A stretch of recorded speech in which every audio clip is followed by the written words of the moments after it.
Yep. I realise this should say inspiring governors and trustees. We're trying to get used to always saying governors and trustees because it is that changing landscape where we've got to, well, I'm going to talk about that some more. But my name's Clare. Thank you for inviting me, Nick. I come from the National Governors Association, and we're the only national organisation which represents governors and trustees for state-funded schools in the country. We have five points to make today. I want to just talk about spotlight and governance, what employers can gain, what schools can gain, our own research, and what makes for good governance, and how it all links together, hopefully. One of the issues that we have is that there doesn't seem to actually be a common understanding even of what the word governance means, and we've sort of settled on this phrase at the top here. Governance determines who has the power, who makes the decisions, how other players make their voice heard, and how account is rendered. It seems to capture everything that's involved in that role of being a governor. And as Lord Nash himself says, and just in case he didn't turn up, I put his picture on the screen.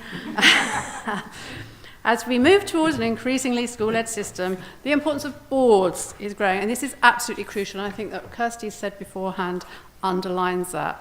And we have a phrase that we use all the time, which is organisations with strong governance do not fail. And one of the things that we do, and again, I will apologise for some of the things I'm going to say, which are based on anecdote and not on sound research method, is we look at organisations when they do fail, and we apply what we know about good governance to the analysis of those organisations. So when Kids Company really did fail, there were some very key messages there about the quality of governance of that organisation. A while ago, there was Mid Stafford Hospital Trust. We also had the Cooperative Group and Lord Minor's report into that, which was made riveting reading for those of us who understand the importance of the role of the chair of the trust, and that everybody understands their role and responsibilities. It was all there.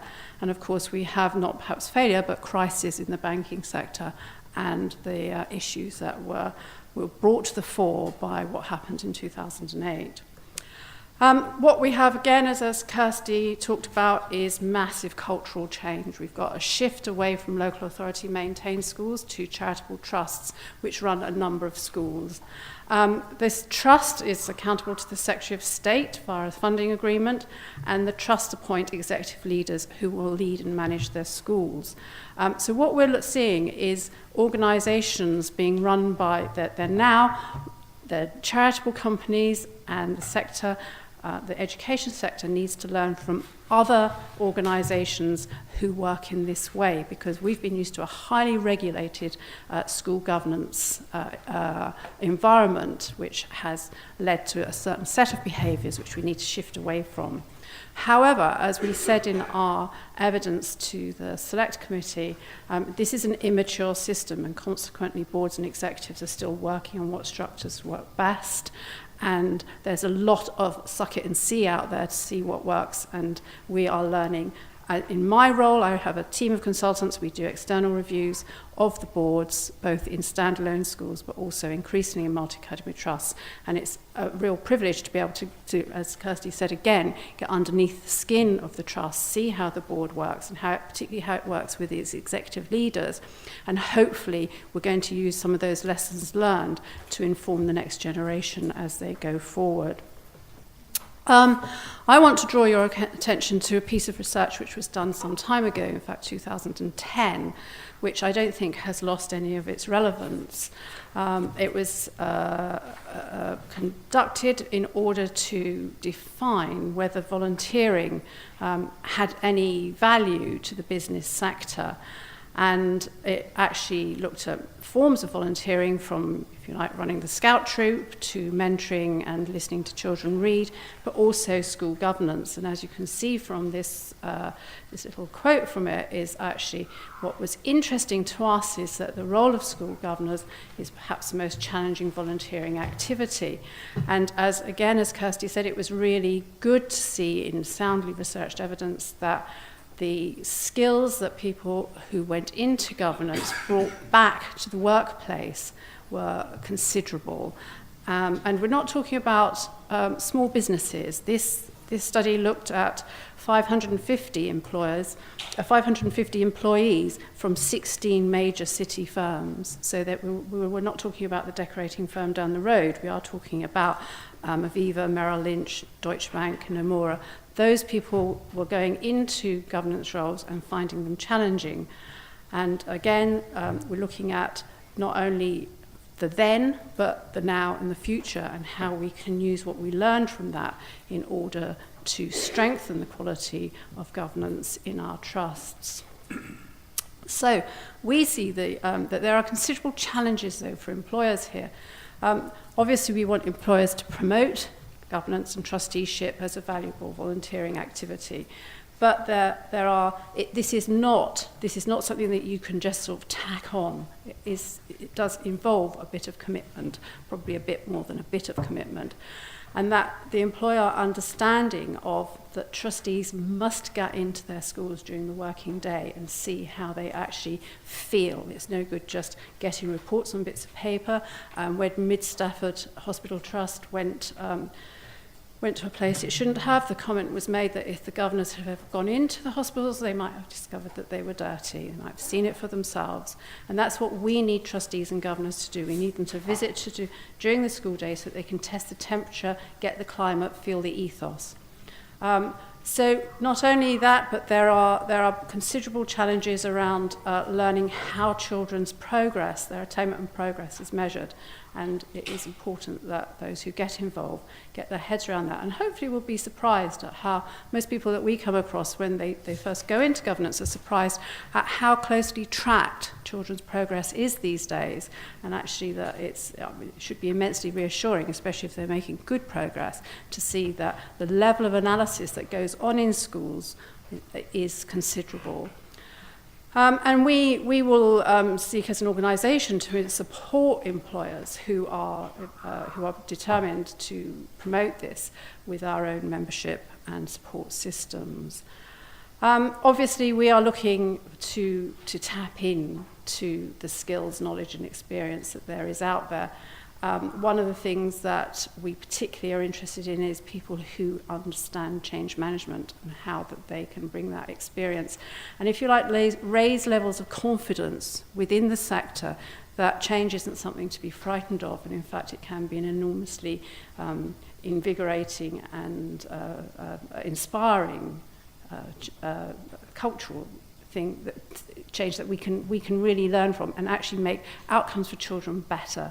But we also know that there's a great dearth of understanding in the sector on issues of HR and how employment law, that actually people with that sort of background coming in is incredibly important. We're a small organisation, but we are a growing organisation, and one of the things we've been able to do is develop our own little research team. We've conducted some research recently on executive head teachers. We have a change in the sector where we used to have head teachers, and now we have executive heads who have oversight of more than one school. And as you will see there's an enormous rise in the number of people who are holding executive roles in schools.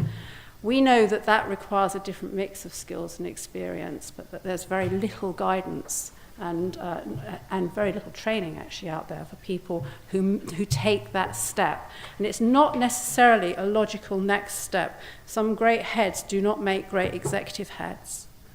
And understanding that before it happens and it goes wrong is something which we think there needs to be a little bit more work on that, so that we can prevent the car crashes that have happened. And you'll see from here, I want to just highlight the bullet point about professional development and support networks. And as you move into executive leadership, just because you're in the education sector doesn't mean to say that your network should only be with executive leaders in the education sector. How do we build those networks beyond the education sector?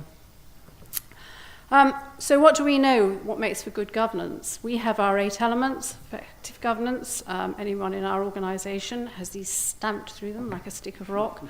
And when we look at organisations where governance fails, whether we're looking at the governance of a tiny infant school in the middle of Lincolnshire, or whether we're looking at the trust board of a multi-academy trust with many schools, we seek to apply these elements to their board arrangements.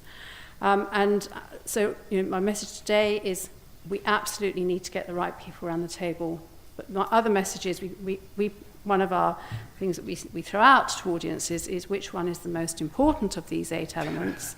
And at the end of the day, very few get it right, or from our point of view, get it right. We say actually it's having a good chair.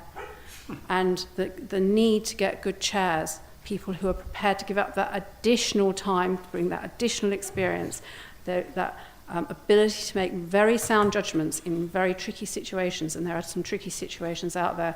We need the support from not just the business world, but also the third sector, because the third sector is also it's very closely aligned to our sector, but they are running some huge organisations. There are trust boards out there which are very business-like and are running multiple operations within that organisation.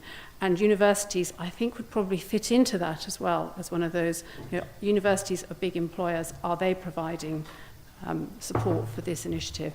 So, as has been mentioned, we're looking with moving into a new world with inspiring governors, leading on a matching service. We want to inspire the future. We want to inspire people to come on board and hopefully engage more employers in encouraging their staff to become involved in governance through managed employer support programs. So that's all from me. Thank you very much. Thank you.